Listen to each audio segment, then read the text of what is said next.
शिवसेनेचे प्रवक्ते तथा श्री सिद्धिविनायक गणपती मंदिर न्यासाचे विश्वस्त राहुल लोंढे यांच्या माध्यमातून कोपरी आनंदनगर परिसरातील महिला भगिनींसाठी देऊळ बंद 2 या मराठी चित्रपटाचं मोफत स्क्रीनिंगचं आयोजन करण्यात आलं होतं।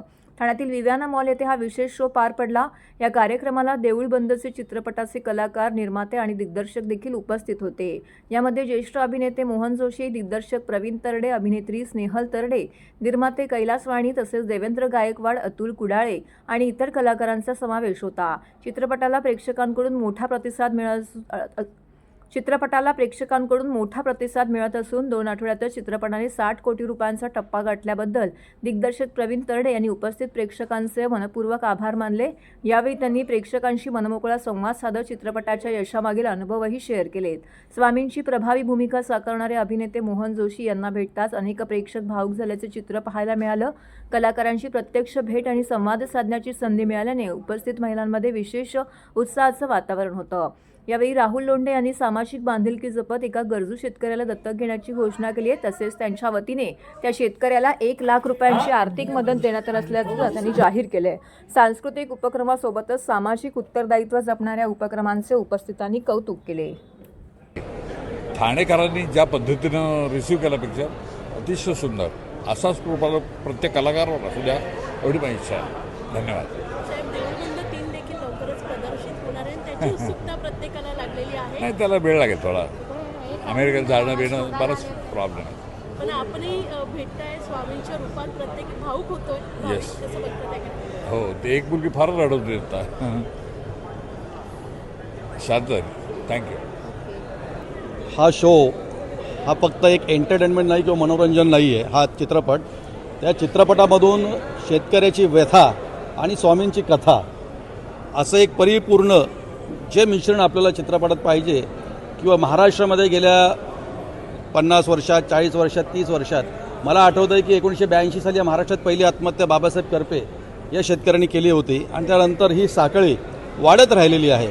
सरकार त्यांच्याप्रती प्रयत्न करतं, पॅकेज देतं, अनुदान देतं, परंतु काही ठिकाणी अजून काहीतरी दुवे असे आहेत की जिथं बोलतो आपण की देवानी येणं आणि सांगणं ते गरजेचं असतं आणि भक्त ते लगेच एक्सेप्ट करतो, ते ऐकतो। त्याला जेवढा सरकारवर विश्वास नसतो तेवढा स्वतःच्या देवावर विश्वास असतो। आणि मला वाटतं की प्रवीण तरडे यांनी हे चित्रण किंवा हा संदेश या चित्रपटाच्या माध्यमातून देणं अत्यंत गरजेचं होतं। आपण शहरात राहणारे व्यक्ती आहोत, पण या शहरात राहणाऱ्या व्यक्तींचे आजोबा, चुलत भाऊ, चुलते, मामा जे नातेवाईक आहेत ते गावात शेतकरी म्हणूनच तिथे त्यांचं उदरनिर्वाह करत असतात। आपण शहरामध्ये राहतो, पण आपला परिवार, आपले नातेवाईक तो शेतकरी आहे, तो कुठल्या यातनेमध्ये आहे, विवंचनेत आहे, त्याला कुठली दुःख आहेत या शहरातल्या लोकांनाही कळली पाहिजेत, म्हणून या शोचं आयोजन केलं आहे। आणि या शोमध्ये आपण पाहिलं की यत्र तत्र सर्वत्र श्री स्वामी समर्थ आहेत आणि स्वामी आपल्या भक्तांना काय संदेश देतात, म्हणजे स्वामी हे अंधश्रद्धेवर विश्वास ठेवत नाहीत, स्वामी चमत्कारावर विश्वास ठेवत नाहीत, तर विज्ञानवादी दृष्टिकोनातून स्वामी आपल्या शेतकरी भक्ताला आयुष्य कसं जगावं, आयुष्यातून कसं पुढे जावं, कसा मार्ग काढावा आणि हिमतीवर कसा आपला संसार फुलवावा हा संदेश या चित्रपटातून दिलेला आहे। आणि मी स्वतःला नशीबवान समजतो की हा शो आपण आयोजित केला।